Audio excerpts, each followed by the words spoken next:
So she gives me this ultimatum and she says, you'll have to find yourself in this awakened state of knowing yourself as consciousness or we're done. So of Wow. course, my fears are right there, right? 9 lives. This was Yeah. probably the ninth one. A lot of opportunities for the universe to get your attention. Yeah. Like I said, I'm a slow learner. So I'm crying and I'm shaking and I get up and I remembered this commitment I made to myself that I'm going to change everything. So I reach over that knife switch and I pull it down and I watch that pump stop. I reach over to grab, it's called metal flex. It's like a wire inside of a flexible metal conduit. And I reach down to grab it and it's live and it locks my hand on it. Whew. Hello and welcome to the Higher Vibe. I'm your host, Jean Rorda. I'm having conversations with psychic friends. Today I have with me Phil Cotton. Hello, Phil. Hello, Gene. Hello. Thanks for Phil's an having me. author and a life coach and a student of life. I would love for you to share with us about your book first, Phil, because as an author, you've written a book that I find is like super down to earth. This is my experience. And even though I think it's a pretty profound experience, I think it's also very relatable for people. So your book is called Race to Enlightenment. It came out in 2010. And you share about your spiritual awakening, but also just your whole experience in life with kind of starting in your younger years, feeling like you're racing really away from yourself, like running Yes, against this tide of some unnameable fear, right? Or unnameable correct. anxiety, and then really experiencing coming through to the other side of that. How was your experience, that what we call that awakening experience? Would you like to describe that or tell us how that happened for you? So Or here's the book there. It's on Amazon, of course. yeah. And it wouldn't have gotten written if it hadn't been for the gal I was with when this whole thing transpired. So, backing up, I had gone through a few different relationships, and I think I'd call myself a serial monogamist. And I would kind of overlap relationships from like high school and not quite process whatever pain or things that got stirred up in those breakups. I think I was 19, and the amazing gal I was with, she sprung that she wanted to get married. And I'm like 19, and I don't even know what that means. Yeah. And it was an ultimatum like, oh, we're getting married or we're over. It's over. And I have a very assertive father, and he was pretty much calling the shots in most of my life. And I didn't want to go and just move on to some woman calling the shots for me in life, even as kind of disarming and a go along personality that I was. I just wasn't going to sign up for that. So instead of processing that pain of that relationship, we were very close and got along really good. I started a business instead. So whatever attachment, abandonment issues that were needed to be worked on, I focused that energy into starting a business. It was a tow truck business, which was all consuming. Tow Mhm. truck business is 24/7, Yeah. working for law enforcement and just very, very busy. And whatever deep emotional pain I had was just really shoved aside. I think So that's I probably a very common experience, maybe especially amongst men, but absolutely, just that absolutely. working, which is great, right? You're making money, if you're with someone, you're providing, and that's seen as, a helpful, beneficial thing, and yet it can also be used to just override and cover up a lot of the deeper emotional work that doesn't, That's there's right. no That's space right. for in that work all the time. Yeah. So I pretty much did that. That happened in 82, started the business. And then around the mid 90s, 96, 97, I was in the tow truck and I met a gal that was very evolved. And I, of course, dumped the gal I was with because she wasn't being completely honest with me. And she wasn't good at working any sort of discussions about anything. If I came up with, hey, I got this problem with something, she'd say, you should get over it. And it was like, the funny stories was I was getting a collect phone call from the jail, which was a common occurrence with that business. And I had a lot of friends that of all sorts of life, and some were criminals and some were very evolved. But I eventually had to block the phone number from the jail because I got so many phone calls from the Oh jail. my goodness. So this collect call came from the jail, and it was my girlfriend and her friend, our roommate. And I didn't know this person, and I asked them if they knew this person. They said no. Well, I played racquetball with a sheriff, and he asked me if I had loaned the money to bail this particular drug dealer out of jail that my girlfriend and her friend had come and bailed him out. They had just got done telling me they don't know this person and they bailed him out of jail. So I didn't really have a lot of trust for this woman, and I didn't have the balls to just break up with her and kick her out. But anyway, I meet this other woman, and it opened me up to a whole bunch of stuff. And then she dumped me after about 6 months because I was turning into emotional basket case, and she didn't really want any part of it. And then another gal came along, more dysfunctional, and but a nymphomaniac, so I was totally okay with that. But anyway, I that went on for about a year, and I just progressively got worse emotionally and became my heart was just racing all the time. I was in this state of overwhelm and fear, and became suicidal. Not that I was going to do that, but still, all these things, really difficult, dark places were coming up for me, and I really didn't have any idea how to work with any of it. So I saw a flyer for a relationship compatibility class out in West Marin, and I figured, well, you know what, I'm about 50-50 on choosing women, maybe even 40% of the time I get it right, and 60% of the time I'm choosing the absolute wrong one. Well, I meet this French gal at this, it was called Higher Alignment.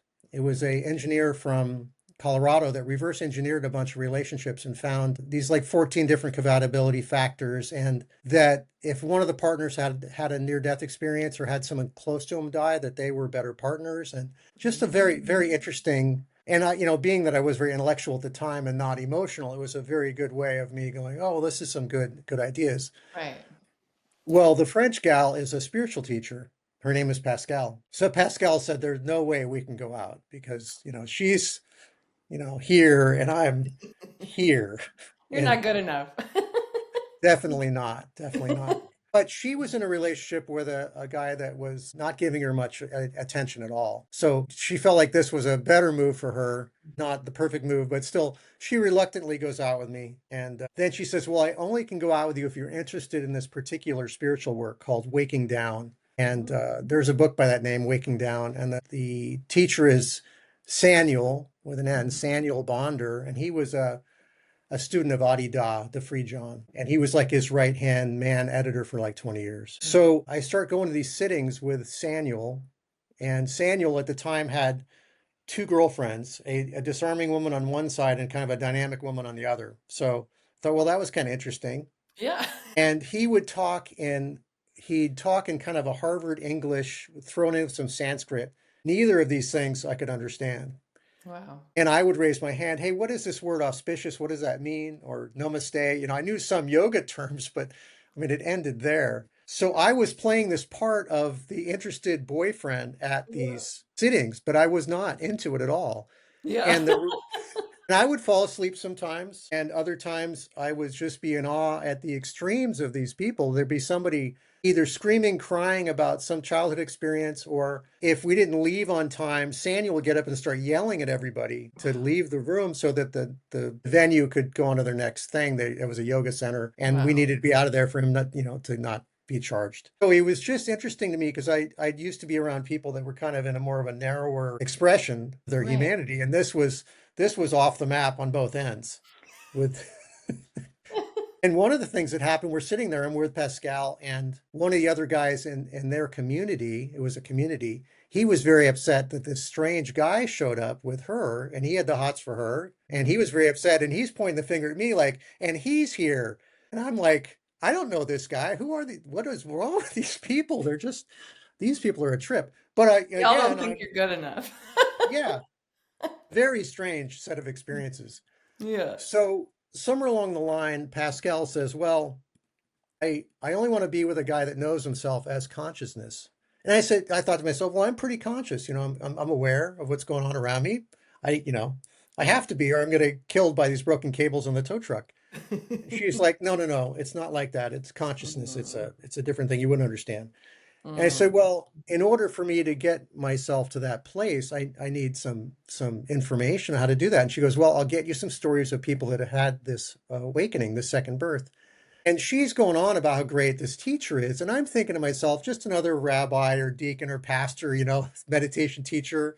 They're just these teachers that no one's really any more important than the other. And my growing up, my parents were Jewish to try to get me involved in going to Sunday school and learning to read the Torah. And that was like, well, I didn't make the connection between learning to read the Torah and anything I was going to do in my life. I just, yeah. it wasn't a practical application of my time. So I didn't have any interest in any of these things, meditation, religious stuff, none of it. But with this woman, I'm acting very interested. And some of the guys in that community, they could see through my little game. Yeah. And they were kind of like, you're not invited to our parties because you're just here for her. Right. So she gives me this ultimatum. So this is in like 1999, and she says, "Yes, by April of 2000, you'll have to find yourself in this awakened state of knowing yourself as consciousness, or we're done." So of Wow. course, my fears are right there, right? Even though this woman's reluctantly going out with me, there's some great things happening because I'm starting to feel better. I'm not having these suicidal tendencies. I'm feeling better about being. My tow truck business had gotten to be almost unmanageable during my difficult emotional states because I wasn't down there enough. But these cars would start piling up in our yard. We stored like 125 cars. And if it Wow. got past 100, it became much more difficult to manage. And these are cars, most of which did not have keys. So we had a Wow. skid loader we used to move the cars, and it was really hard to get the gate closed if there was too many cars. And it became overwhelming for me to run that business, and even more overwhelming when I couldn't get the gates closed. So I have this ultimatum. And I go, okay, well, what steps do I have to take? And she goes, well, you need body centered therapy like core energetics or somatic experience, see a regular therapist, go to the waking down weekends and the sittings, right? So I signed up for all these different things. And one of them we actually had at my home. And I'm crying about something. And this German guy, Uwe was his name, he goes, I wish I could cry like Philip does. And I'm like, what is this, some sort of skill? Like, I, I'm so embarrassed with crying all the time, right? I'm the only guy there crying all the time. Oh. It's a little unnerving. So fast forward to it's the day after Thanksgiving in 2000, and I'm on call with a tow truck, and I get a call from the Marin County Sheriff's Office, and they say we need you to pick up an abandoned car. Now, in that industry, you kind of had to find your niche. And my trucks were kind of beat up and old, and my guys all wore like either rock and roll or pot t-shirts, and we couldn't get any like really legitimate work with the high-end car dealerships. There was shops that would call us sometimes, but there was someone else that did that work for less than me. So my niche was picking up these junk cars. No one else wanted these cars without keys, but I was good with locks, and I could pick the locks or take the columns apart and get the car started and find out if it was need to be junked or fixed, and I was okay with that being that part of my industry. So the sheriff called for this abandoned car, and I asked him if it was in civilization because some cars can be all the way out in the coast. It can be an hour and a half drive out to the coast to pick up some of these cars. Well, I asked them, is it in civilization? They said, yeah, it's in Tam Junction. It was only like 20 minutes away. So I go and pick up this. The sheriff is there. It's a big Oldsmobile station wagon, and I have to crawl underneath to disconnect the transmission to get it neutral. And the emergency brake lever is gone. So I have to take the risk of getting under this car with no brakes. I asked the officer to put his push bumper against the car to hold it so I wouldn't be just relying on the brakes of my tow truck. So he did that. I crawled underneath, got into neutral, and it's a big long car. And I go, I'm not going to be able to turn this thing around anywhere in these windy little tiny streets of Mill Valley. And I said, well, this goes through, you can make it out. So I get on Highway 1, Coast Highway, and I'm right near Highway 101, and there's a stop sign, and the Fireside Motel is on the right, the Howard Johnson's on the left, and a lot of stuff comes together there. The freeway, the Highway 1, there's some waterways. It's just a lot going on right there. And I had the most terrible monkey mind that you could ever sign up for. My mind was running, never right now. I'd always be thinking about a minute ago, 5 minutes from now, half hour ago, an hour tomorrow, and my mind would just run thoughts Mm. constantly. It was you couldn't keep up with any of it. So I stop at that stop sign in the tow truck with this car on the hook. And all of a sudden, my mind is absolutely quiet. And I'm in this very high, blissful state that I've never experienced in my life. Mm.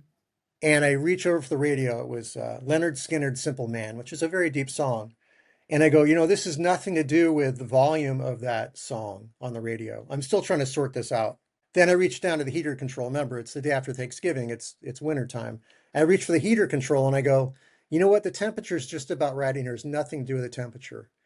So then I decided I needed to pull over because this was very confusing for me what was going on. And I try to call Pascal and I get her voicemail, of course. So I'm trying to sort out what to do next. And I go, okay, I've got to drive back to the yard. And I'm in this state I have no business driving because it's very disorienting. Mm. And I thought to myself, well, I used to drive drunk. watch the speed limit, keep it between the lines, it'll be fine. Yeah. So I drive Driving back to the while in yard. bliss. Yeah, that's right. That's right.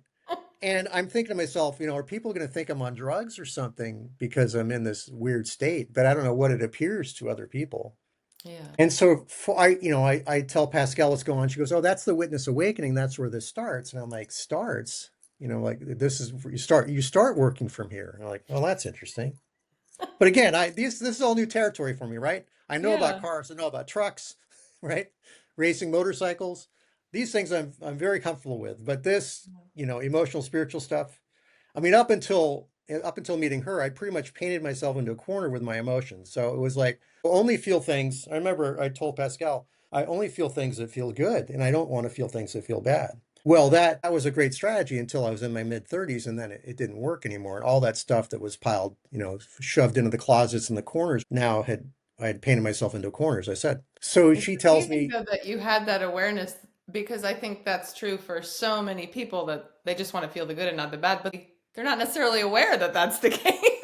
They can't name that, right? right, right. So to be able to name that is a pretty big first step in consciousness, right? And as far as my meditation experiences, I used to road race motorcycles, and it's pretty intense going as fast as that motorcycle can go around these turns, and people Yeah. dying at the racetrack. And I Yeah. remember I'd lay back on the seat on the motorcycle and I didn't call it meditation, but it was just like clearing my mind so I could be really present with the racing. So even when I got into waking down, they didn't do any meditation. There was like an eye gazing thing. I thought it was staring, right? So Yeah. it seemed like staring to me, but okay. Well, But there and was, and now that you've done it, what is the difference between staring and eye gazing? More well, I present? haven't had children, but when a mother looks in the eyes of her child, there's some magic that comes in from that stare, excuse me, that gaze. So there was some sort of thing that would come in, and I would practice it with people, and the room would get cloudy from this energy that would come in through the gazing. So Mm. I saw that there was some magic to it. Again, I didn't believe in any of these things, but I couldn't argue with it. I was feeling better. I'm with a more functional woman now that reluctantly is going out with me for a couple of years. It's like having a live-in therapist spiritual teacher. It was really a gift. So I finally get a hold of Pascal, and she says, "Okay, I want you to write down everything that happened this day." So that ended up becoming the book. Wonderful. Yeah. It's amazing how supportive a relationship can be or how destructive, It sounds like you've had both sides of that equation. So the gal right before that, the nymphomaniac, she'd showed up and said, "Oh, I broke up with my boyfriend. We should go out," which was great, right? Well, she didn't break up with the guy. He's a Golden Gloves boxer, and he didn't know that she broke up with him either. So I knew something wasn't right. We were having this very exciting relationship, and she would keep the house immaculate and bring fresh flowers, and it was very fun and exciting. But there was something not right, and I just couldn't figure out what it was. But Yeah. she would disappear. She would go to the store and not come back for a couple of weeks, and it was A couple weeks. very Oh, difficult. Well, yeah. one day there's a knock on the door, and I'd met this guy before. So Paul is his name. Paul knocks on the door, and it's his house in San Selmo, and the front porch is kind of a box. So I stepped out on the front porch, and I didn't really look or check his energy. I opened the front door, and as I'm talking to him, I realize that he is in a very upset state. He's very Yeah. angry, and I'm starting to kind of piece together what's happening, right? Because I don't have all the information. Yeah. So he doesn't want to ask a question. Are you banging Lori? He doesn't want to ask that question. That he's already having a hard enough time. So he kind of beats around the bush and says, "Is Lori your girlfriend?" Right. And I thought to myself, this, whatever I say from here on out, it's, going to be kind of important. So Yeah. I'm going to be very careful how I choose my words. So I said to Paul, I said, "Lori spends a lot of time here." Oh, So remember, was he's a that the gold. right answer? It was pretty good. It was pretty good. It was honest enough. Being a Golden Gloves boxer that's about not quite a foot taller than me, he Wow. could have just broke my nose, broke my jaw, couple of right lefts, I don't know. But he just took his hand and he slapped me kind of hard and then Hmm. took and kind of banged my head against the wall.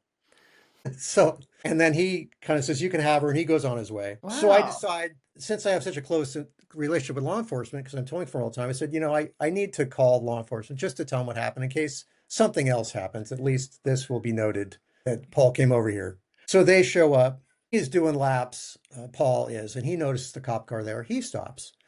Lori shows up. So now there's the Paul and I, Lori, and this police officer. And so he's interviewing each of us. And he Yeah. finally takes Paul and I aside and says, apparently Lori has not been completely honest with you guys. So the officer says, do you want to press charges? I no, I have respect for Paul coming over here and admitting to what he did. And no, I don't need to press charges. As long as he doesn't come over and do this again, you know, I'm okay with Paul. Yeah. Anyway, so I needed to create some distance between me and this woman, and that's when I met Pascal. And again, overlapping relationships again. Lori had said no man had ever broken up with her. I was really surprised that she could Yeah. behave that way. But Lori doesn't have a track record for honesty, so we don't know if that's the case. She had, I would call it compartmental honesty.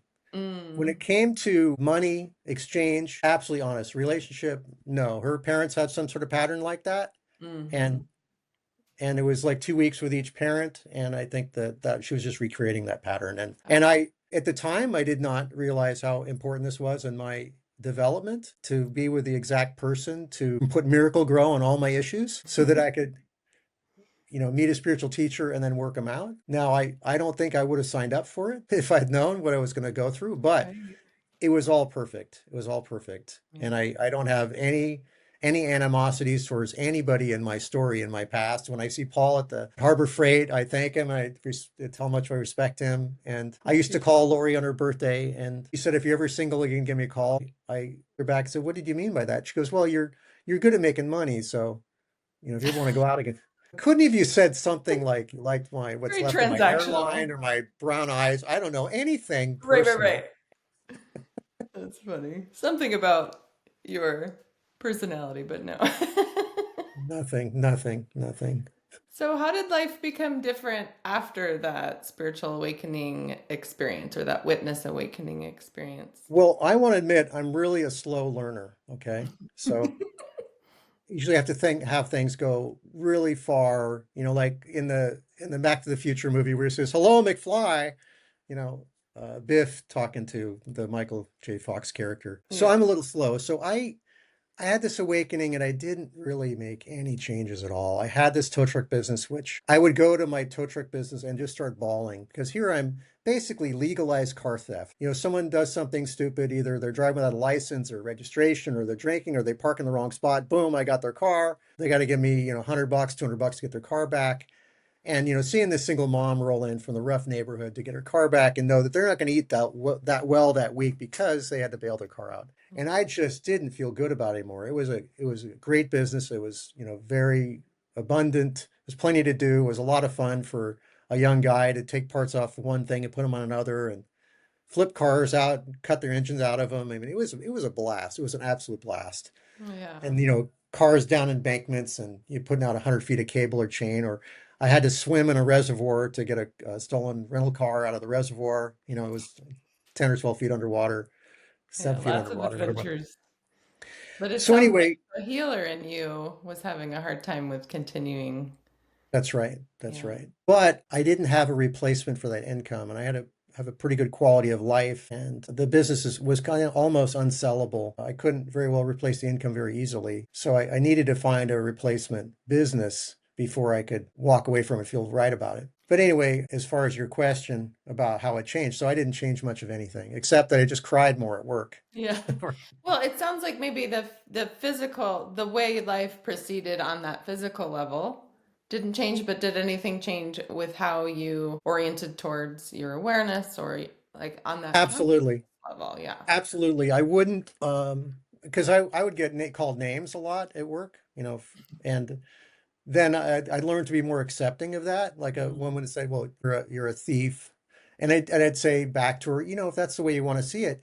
And sometimes these people would actually call the next day and apologize, and it was a very interesting study for me. It's like, oh, I don't have to always, argue with people or defend myself. And it was interesting. And then of course there's sometimes that someone would come in and start yelling, "Who's in charge here?" And I, well, I am. Kind of like James Bond. He's being the very loving partner to this woman that he seduced. And then there's a guy hiding behind the curtains. He's got to grab his pistol and shoot the guy. and then go back to being. So I noticed that life was asking to me to have better boundaries on one side and to be more compassionate on the other, and finding when those were the time to do that. In that Waking Down community, they were all about this mutuality, which basically you didn't have a lot of boundaries in that area. I noticed the next business I got in was rental property and in kind of in a rough area. So I realized if I didn't bring those strong boundaries with me, when someone showed up to rent a house that had a lot of problems, the healer in me would want to help them. Right. And then I ended up having to evict them. So it wasn't working this mutuality, no boundary thing. So the universe was asking for me to have better boundaries. But getting back to your question, what changed? So I just cried more at work. So So it sounds like it opened up a reservoir of pain that you then had the capacity to be to with and start, start to release right. and It's more like if you had a present. car and you brought it to the body shop and had them fix a dent in it, and then before you picked it up, two more dents got kicked in it. So I was in this overwhelming business, and I wasn't able to get a lot of traction on my developmental work internally in that environment. Yeah. So about a year and a half later, I've bought this property up in Butte County with some acreage and some olive trees and a house. And I'm with Pascal, and I need to water these olive trees. In order to water the olive trees, I have to get to this pump house, which has got blackberries growing about 12 feet away, about 3, 4 feet high. So I've got a weed eater and I trim back the blackberries, get to this pump house, which no one's been in probably 20 years. And there's Oh, a pump there and the belts are rotten. I go to the auto parts store, I get the belts. I'm turning the pump on and off. It's got a big old knife switch on the wall that you pull down and pouring water in this pump. And in the meantime, I'm getting soaking wet. yeah. And and I'm turning the pump on and off, and I'm not getting it to prime for me to water these olive trees in the middle of summer. So I made a decision that I need to take this pump outside, and it's almost portable. Weighs like 50 pounds. I can take it outside and put the hose into the creek, and I'll have a better chance of priming it than trying from this 12 feet down into this well casing. So I reach over that knife switch and I pull it down, and I watch that pump stop. I reach over to grab, it's called metal flex. It's like a wire inside of a flexible metal conduit. And I reach down to grab it and it's live and it locks my hand on it. Ooh. So the muscles are inside the hand and the bones are on the outside. Well, you're supposed to check something with the back of your hand to see if it's live or take a multimeter and check. But of course, I'm very impatient. You And were just jumping right in there. yes. And so it locks my hand on that wire. And I've heard of this happening. I think the first thing that came to mind was I've heard of this, and I thought it was someone like that just gets scared behind the steering wheel and just refuses to turn. And I Right. realized, oh, I get it now. This is like You a can't move it. biomechanical, electrical weird thing going on here, and my hand's locked on here. And okay, so now I worked that out that, okay, I can't just tell my hand to let go of this. It's beyond my control now. And the power's off, I thought, but it's obviously on because it's got my Yeah. hand. So How then many volts were going through? Like there's you were being electrocuted. How much? 208, 220, somewhere 240 in there, Mm, 140 volts, double the usual household. The household outlet is 120, and mm, that will just kind of kick you back. But the 220 is I don't know why it grabs you. yeah. So the next thing that kind of came up in my being was I started screaming. Well, growing Well, it up sounds like it was in painful. yeah, it was. And growing up in the San Francisco Bay Area, and I have three brothers and two parents, and there was always somebody like 12 feet away or 20 feet away, someone within yelling distance. No, I'm Yeah. in the middle of an orchard in Butte County during the summer. Everybody's inside their house with air conditioners on, and there's no one coming. But still, I'm screaming. And then I go, hey, Phil, you're not in a populated area. You're in this orchard, and there's nobody coming for you. So screaming is really waste of your efforts. So I stopped screaming. And then next thought comes in, oh, wow, I've been a workaholic my whole life, right? This 20 years in the tow business Yeah. and just running around like a maniac and not ever, not often even saying, oh, this is beautiful and stopping and Mhm. smelling the roses, as they would say. And I go, man, this is really poor timing. I've been a workaholic my whole life for some future and I don't know what my future was. I thought I was going to become an artist or musician. I mean, I wasn't good at anything, but still, I had some sort of fantasy there was going to be something different. I wouldn't be crawling under cars and trucks. It would be something a little more connecting. And and I go, man, this really sucks. I've been working all this time for this event right Yeah. here, and it looks like I'm going to die here because no one's coming for me. this Yeah. electricity's got my arm and I don't really see a solution here.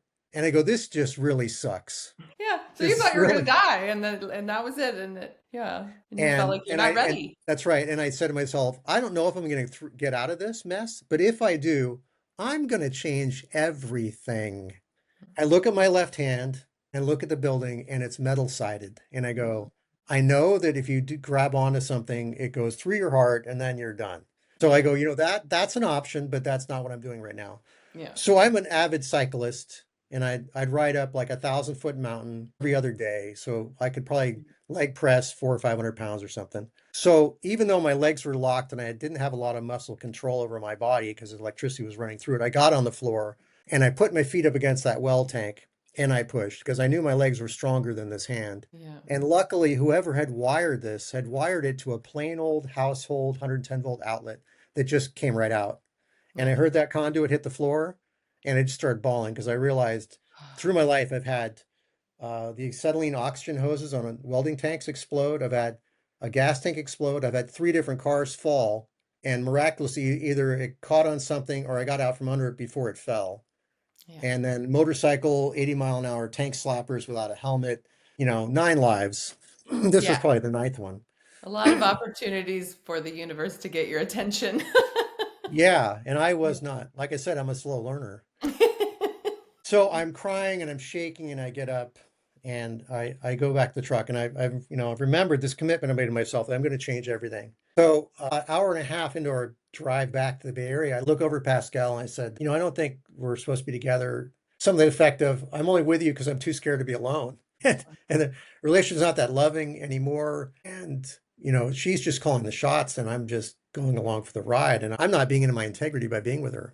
But at the time, it became scarier for me to not live my life than it was to kind of fall in line with this fear that was running me. So she agreed that it was that our relationship. Of course, remember she's reluctantly going out with me for a couple of years anyway. So it's like whatever, whatever on her side. So So when she gave you that 6-month ultimatum, so you did have that awakening experience within that time frame, or did that ultimatum get extended? Did you have no, some I extra did. time? I did have that awakening. So that was Wow. it was April was my deadline and I had it a few months before in November. So I made that That's deadline. But that's then so there was unique, Phil. I don't know if anyone could say that, their awakening experience came about almost like an assignment, like it was it absolutely was. there's a due date. Gotta turn this in. Also, there was little cracks in the facade with Pascal because she would bring up marriage, which is a theme. So I've never been married, and I have 9.5 fingers because I used to play with explosives. Like your But nine she and a brought half lives. right. So she brought up the marriage thing, and I stopped her. I said, Pascal, I said, marrying me is not going to change your financial situation at all. Guess Mm. what never came up again? The marriage thing, because it wasn't, it was a financial discussion. Yeah, that's interesting. That was the theme for you. Yes, it And it's was. it's It was. beautiful that you were aware that you wanted something deeper. That's right. That's right. So that was the first thing, relationship. So I had to let go of that. Then that tow truck business, I had to, and it's not like you can just throw it up for sale like a house and sell it. In order for someone to buy that business, since I had a contract with the California Highway Patrol, amongst other police agencies, but they would fall in line behind the CHP's mandates. In order to purchase that business, someone would have to have 3 years experience with a CHP contract. Anyone that has one of those businesses, they'd have to be insane to go buy another one. Just, you don't have a life, not a lot of fun. Well, my oldest brother had a construction company in San Diego, and he couldn't really do that anymore. And he was open to buying it and leaving it in my name for the 3 years. So the universe definitely was looking out for me. It was a perfect timing for me to sell it. So got that part handled. So the other thing I had to look at was living in the San Francisco Bay Area.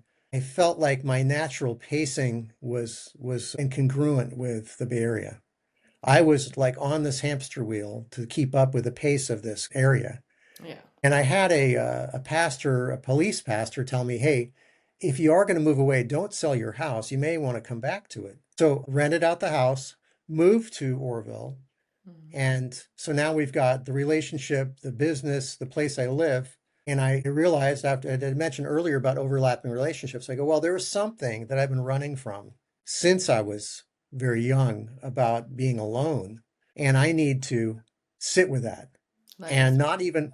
not even imagine that there'll be a new relationship because Yeah. that is also an escape. Hmm. So we're talking, 2002, 2003 in there. And at the time, all you had was a dial-up internet. All right. So you couldn't really get lost watching YouTube videos and news sites all day. Right. I had an antenna on the roof that got two or three local cable channels. There was a video store you could, rent some DVDs, but I most of Less the time had to. opportunities for escape That's right. That's in right. that form. Yep. So for about 6 months, I sat and most of the time just cried an awful lot. And each day would be kind of a new opportunity. Some days I'd wake up completely overwhelmed in anxiety or fear or anger. And Hmm. there was no person for me to assign this problem to blame. Yeah. It was only me. And there wasn't anything going on. I had a few rental houses. There was nothing going on. These emotional things were very clear to me. These were things that were coming up to get cleared.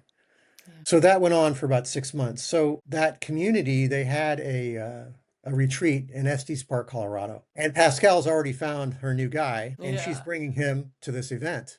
And I, have to now be with this issue, the jealousy or whatever it is of seeing her with this new guy. And I Yeah. had to sit and I had to go, well, wait a minute. Pascal blows through men pretty quick. And I've met a couple of her other ex-husbands or boyfriends, and they were pretty amazing men.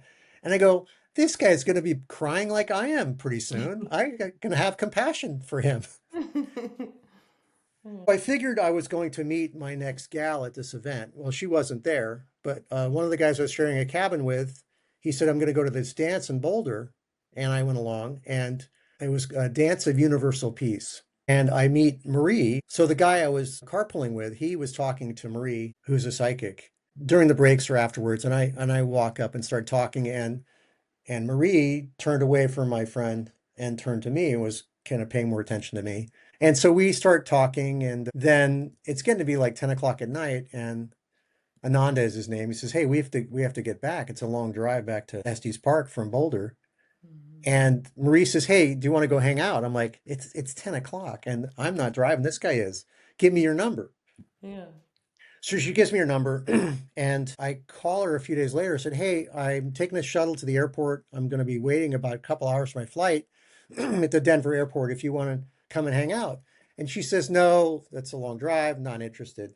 Okay. So then she calls back and she said, "Would I be sounding needy or crazy to want to meet with you at the airport?" And I go, "No, that's music to my ears. Okay, great." So we hung out at the Denver airport and talked, and then we talked on the phone back and forth for a few weeks. And then I asked her if she ever wanted to visit California, and she said, "I've already checked the flights." Yeah. Aw. So she flies out a couple times. I fly to Colorado and stay with her once or twice, and she shipped all of her personal items in boxes, got rid of her furniture. I flew back and drove her bicycle, and her cat back from Colorado to Orville. Yeah. But the energies there were not right for Marie. We ended up moving back to the Bay Area because Yeah. it's way too boring up there. Yeah. Not enough psychics. That's right. That's right. The energy is very different, as she explains to me. There's some strange energies there. I used to volunteer on a suicide prevention line in Marin, Mm. and when I got to Orville, it was a rape crisis line that I volunteered on. And they had warned me that strange things happened. I didn't understand what they were talking about because they route the calls to your house. Mhm. Well, one night a being came through the phone and was in my house, and I felt unsafe in my house, which I thought was very Wow. strange. Yeah. And then sleeping, some being woke me up and tried to get in my body. And it was like Yeah. really weird. I Wow. didn't It's believe in like a such haunted things. house, but it's the whole town, you know? Yes, yes, very dark Yeah. energy. Yeah, yeah, there's a dark cloud over that place. Yeah. It's good to know that and see that and make decisions accordingly. Not a fun place for anyone to live, but especially a psychic or a sensitive. Right, right. So I try to use my psychic skills when I'm interviewing new tenants. So I try to see where it's going to go. It's Yeah. not perfect. I make a lot of mistakes. We have two people we're evicting right now because I've made bad decisions, or one of my team did. But trying to learn from my mistakes. But again, like I've said, that I'm a slow learner. So Well, and you're navigating like being a kind, compassionate healer and having to set really good, clear boundaries. That's right. You know? So I've Yeah. learned when someone calls that wants to rent one of the places and I know it's not a good fit, I'll tell them, look, I'm going to save you all the application fees that everybody else has been charging you. I'm not going to charge you an application fee to tell you that you're not going to make it, that we've turned down people with a better story than yours. So, and I feel a lot better about that, not Yeah. kind of leading Yeah. them on and not saying no early enough. So I've learned to say no earlier, which was hard for me to say no to people. Yeah, it's a similar path as a parent. It's like you might not have had kids this lifetime, but being a landlord is like having a lot of kids. A lot of foster kids. Yeah, exactly. So, what kind of spiritual practices have you found that have helped you both now and in the past with finding that space of having both compassion and boundaries, right? Compassionate boundaries and really seeing that light within someone, but also seeing where they might need to be said no to at times. Boy, every day is a new day in that area. I have one of my workers, and he's not a very good communicator. I don't know if you've ever seen a movie called Memento, where the guy wakes up each day and he looks at his tattoos to see what he's supposed to do that day. Well, this guy Amen. that manages houses for me, he has no memory, so he doesn't remember anything that we've taught him. He's very honest, Yeah. but it's difficult and frustrating for me to give him similar instructions on a regular basis and watch them just fall away again. So Wow. I've told Marie before that managing rentals in this really dysfunctional area has really helped me become more understanding and accepting of people. I used to be so frustrated. My oldest brother has rentals up there too, and he will call me up sometimes and say, "Oh, he called up there and this happened." And I go, "Let me get this straight, Dave. You called the 530 area code and things didn't go the way you wanted them to, and you're surprised." So in Yeah. answering your question, every moment has a different, and I'll just kind of check in and there's a voice, there's definitely a voice that usually directs me in the right direction and it gives me the exact right answer. So I'll just stop. What do I do here? Sometimes I get the answer, sit on your hands. It's like, oh, make these different, move money around or do this or that. And it says, sit on your hands. Mm, Okay. yeah. And then, why is this happening? Help me learn. I mean, the answer comes right away. So I just, as long as I give myself the opportunity to stop and listen and ask the question, the answer comes right away. And that voice wasn't there before.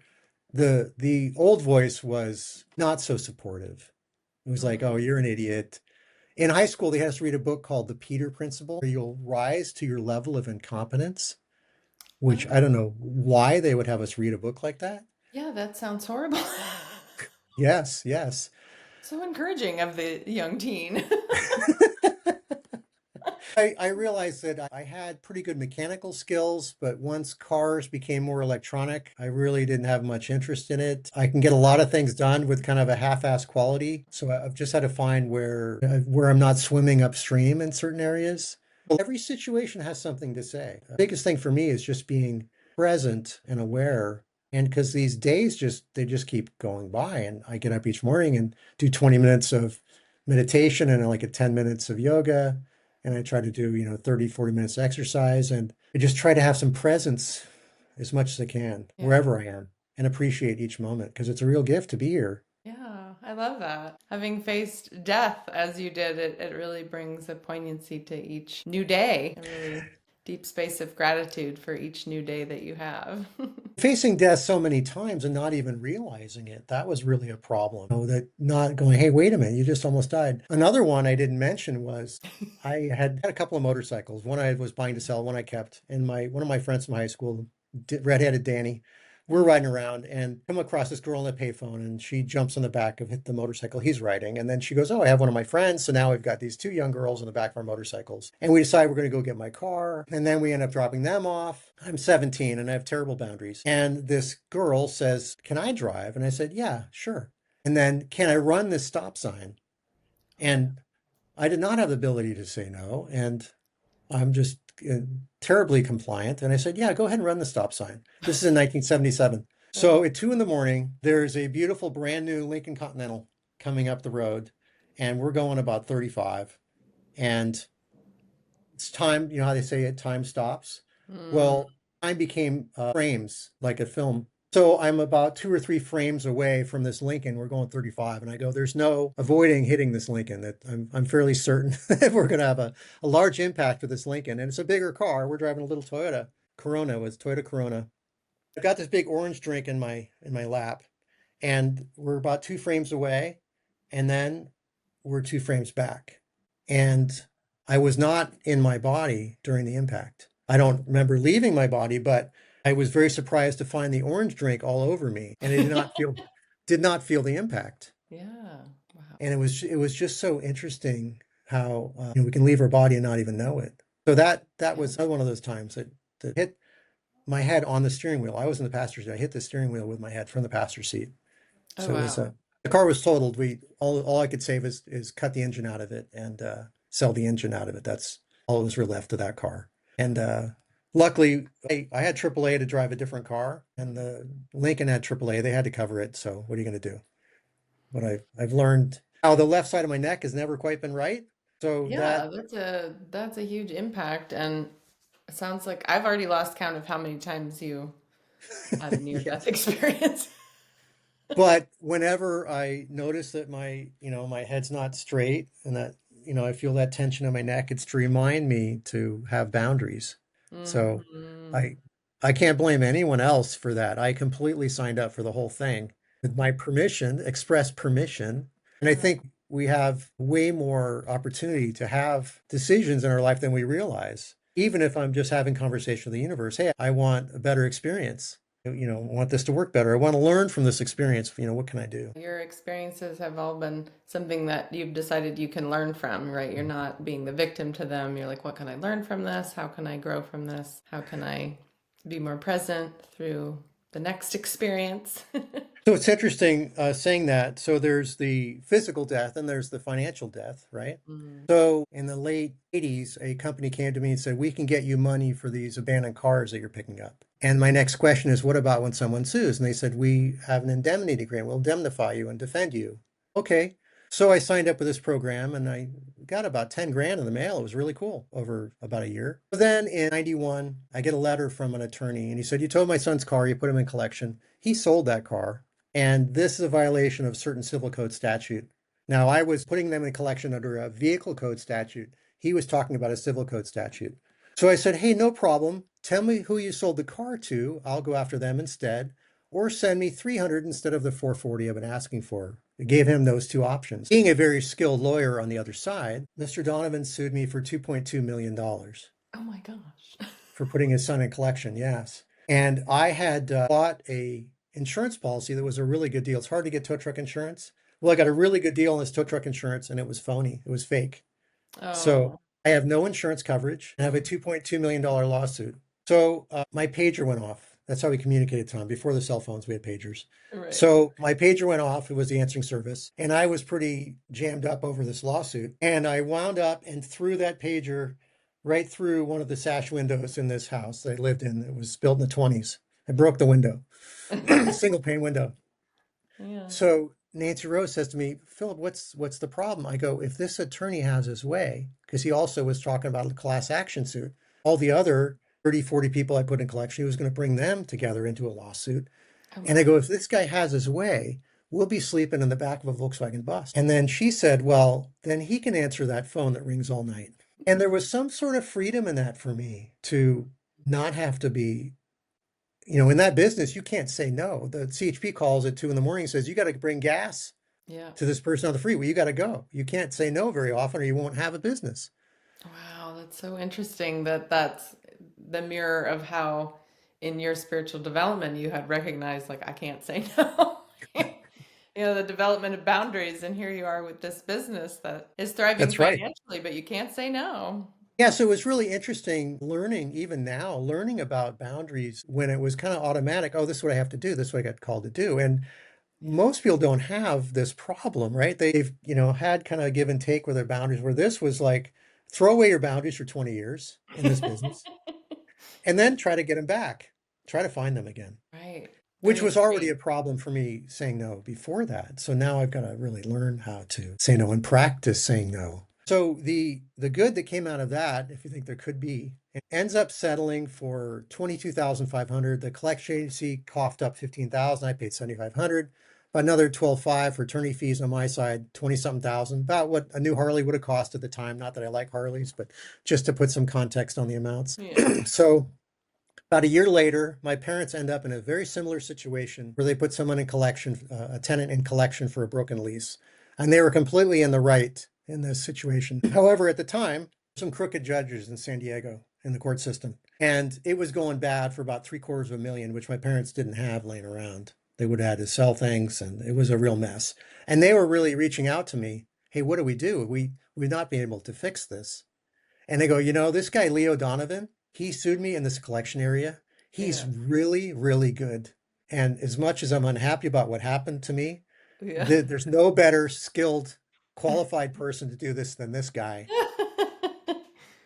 Yeah. And lo and behold, Leo flew to San Diego and turned the case around and got it thrown out and told Wow. my parents they could get money from them. And my parents said, look, I just want to be out of this. Yeah. Again, I got to look at, oh, okay, it was all perfect. It worked out perfect. So I don't argue with these lessons as much anymore. There's a part of me, don't get me wrong, that wah, I don't want to go Yeah. through this. Yeah. But you don't let that part take over. Right, Yeah. right. I still have my meltdowns. I still have my tantrums. Don't get me wrong, but Yeah. they're few and far between. Yeah. You've got a dynamic life, Phil, full of learning opportunities. Yes. You perceive yourself to be a slow learner, but I don't think you'd have that many opportunities if you were a slow learner. It almost looks to me like it's the opposite.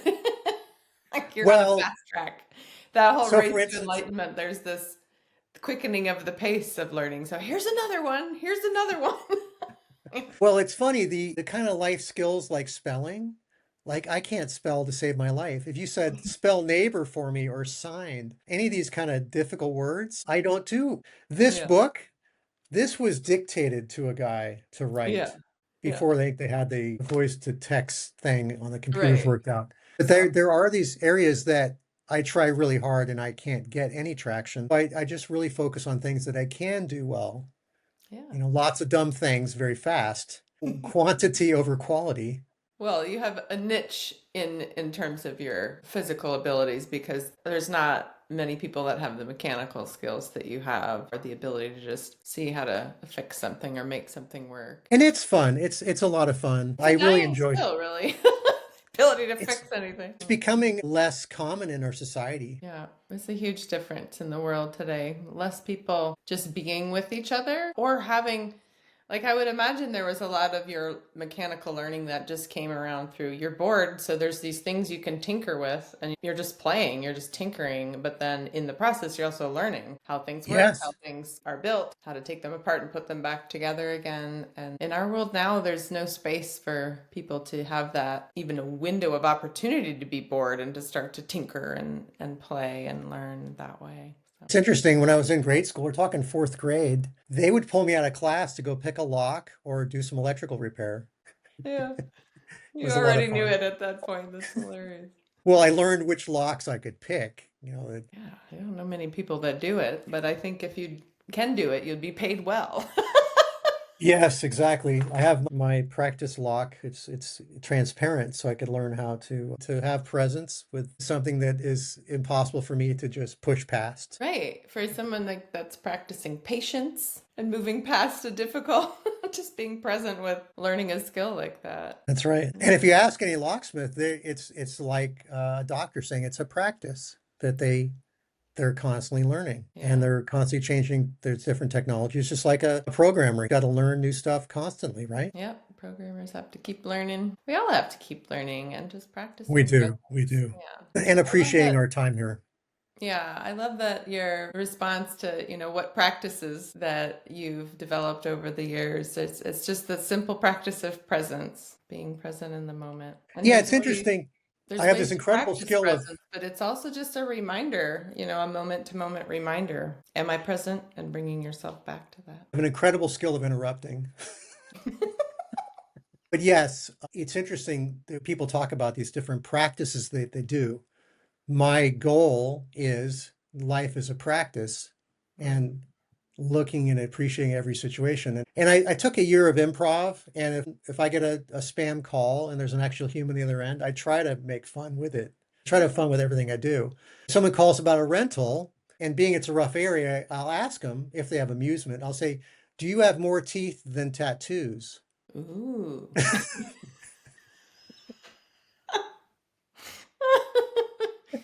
Yeah, it's an interesting image. Yes. And what answer is the most common?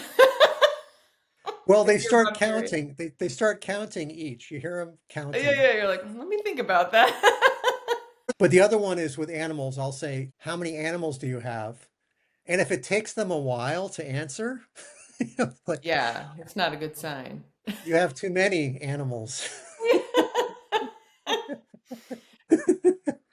But it's these things you take for granted, but in these kind of rough areas, you Yeah. have the extremes. One of the funniest thing was I met a guy and he was in one of my dreams as my boss in a previous lifetime in the roaring 20s. So I Wow. thought, well, is this just a dream I had or is there any truth to this? So his name's Dave Mann. I said, Dave Mann, what kind of cars do you like? He says, I love the old gangster rides. I thought, wow, that's validation. That Right? this makes sense.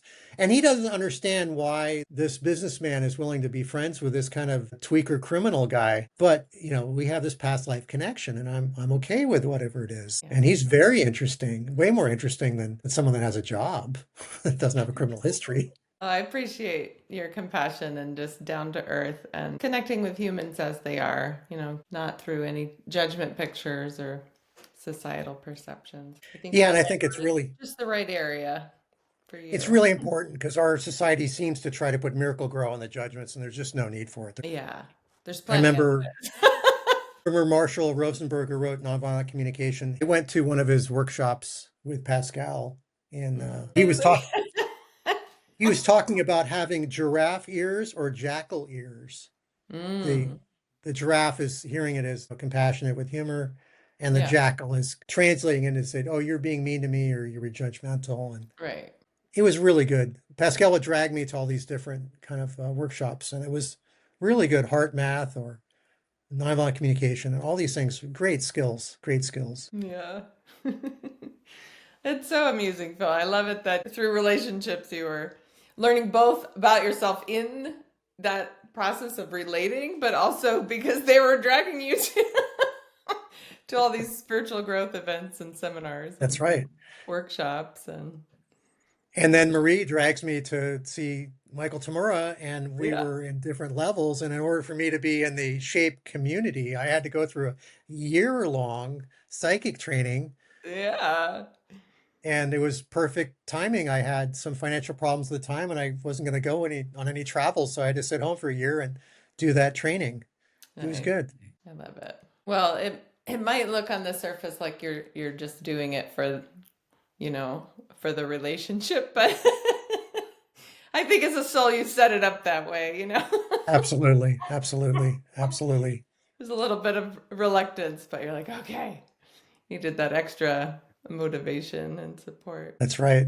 Well, I'm glad you did that. That's how I got to meet you. And it's been, yeah, a joy to know you and be part of that community with you and see your bright, smiling face on the screen. Yours too. And thank you so much for having me on your show. I love talking about this stuff. Yeah, thank you for sharing your story and for being just vulnerable and real about your human experience and how much you're showing up to learn from all of your experiences in this lifetime. Thank you, Phil, Thank you, Jean. your presence. Thank you, everyone, for joining us today on The Higher Vibe. We'll see you next time. Hello, thank you so much for being here. We appreciate you watching. I hope you enjoyed what you saw. If you did, go ahead and hit like and subscribe. Share this with friends.